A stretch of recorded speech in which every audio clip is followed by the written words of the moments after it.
If you want to learn how to master your song, then I'm going to share with you these 7 crucial steps you need to follow. So be sure to keep on watching, and if you make it until the end, I'll have a gift for you. Alright, so the first thing in our chain is going to be an EQ8. For that, I'm going to go into audio effects here and type in 8 and get an EQ8 and drag it to our master track right here. What I'm going to do is double click this, yeah, and what we're looking for is boosting, if the frequency is around 100 Hz to 80 Hz around here, just have a very narrow Q on it, and then maybe try and boost them around 3K.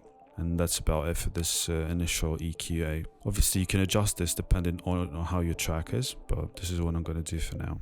Now the second thing on the list we want to do is add a compressor to our mastering chain. So for that I'm going to go again into audio effects and type in compressor. I'm going to drag the compressor behind the EQ8 and I'm going to click this button right here, yeah. What I'm looking for is having 2 to 3 dB of compression and without any makeup. So we're going to start playing our track this time from the drop. We're making sure that the compression doesn't hit more than 2 to 3 dB. So we're going to adjust the threshold real quick and the knee a bit. I'm going to start playing our track.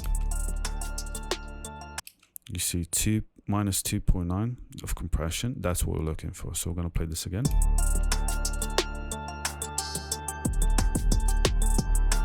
Minus 2.9 and minus 3.1, so we're compressing 2 to 3 dBs, which is perfect. Alright, so that's for the second item on the list. The third item on the list is going to be a limiter. So we're going to type in limiter in the search bar this time, and we're going to drag the limiter behind the compressor. For the limiter, we're going to look to barely hit this compression rate right here. So for this step right here, I'll advise you to turn down your sound card because this is going to be a bit loud for your ears and you don't want to strain them. So, alright, so you want to play this straight from the drop, basically where your track is the loudest. So we're going to start playing this and then pushing the gain up.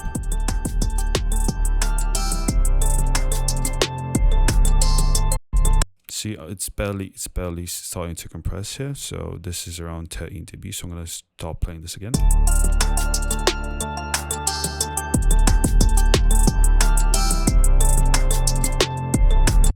Oh, this is perfect. Well, I'm going to leave it at 14. Maybe I'm going to narrow it down a bit till like 14. Alright, so this is pushing now 14 dBs and you can already hear the difference. Right, now for our fourth item on the list, we're going to go with a stereo width now. So for that I'm going to do utility and I'm going to drag the utility behind the limiter. What I'd like to do is have the width anywhere from 100 to 110, maybe 115, depending on your preferences obviously. So I'm going to stop playing the track and I'm going to play with the width a bit so you can hear it. Now for our fifth item, we're going to look for another EQ8. So we're going to type in 8 in here. We're going to drag the EQ behind the utility. We're going to double click this and we're going to start the track. What we're looking for is trying to have everything around 0. So probably going to cut down a bit of the low end and we're probably going to have to cut a bit of the mid as well with very narrow cues so we can target exactly where the frequency we want to cut and maybe just boost a bit of the high end. But let me start the track.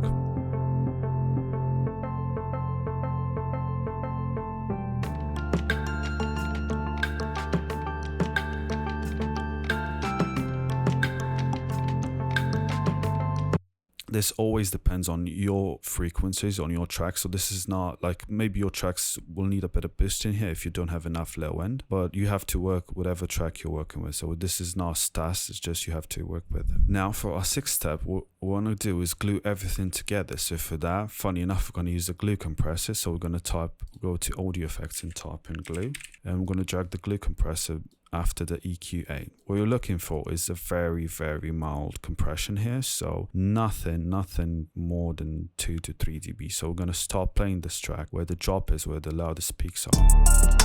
And we're going to adjust the threshold.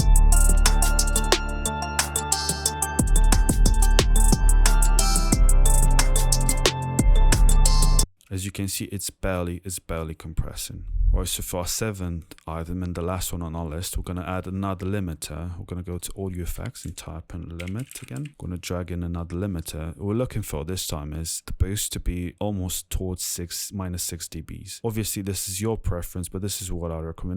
Nothing further, and you can even have it lowered a bit. So we'll start playing the track from the beginning, and we can start adjusting slightly.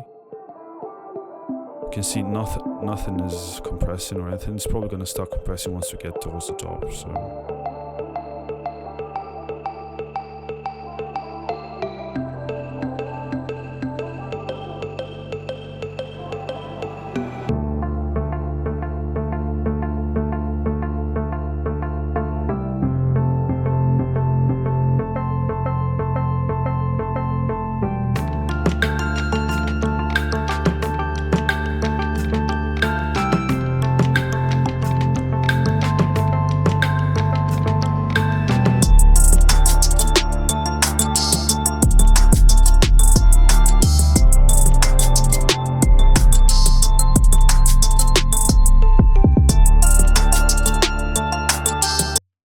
pleased with this. It sounds alright.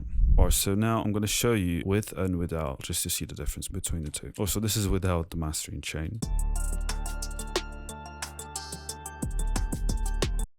And this is after the mastering chain.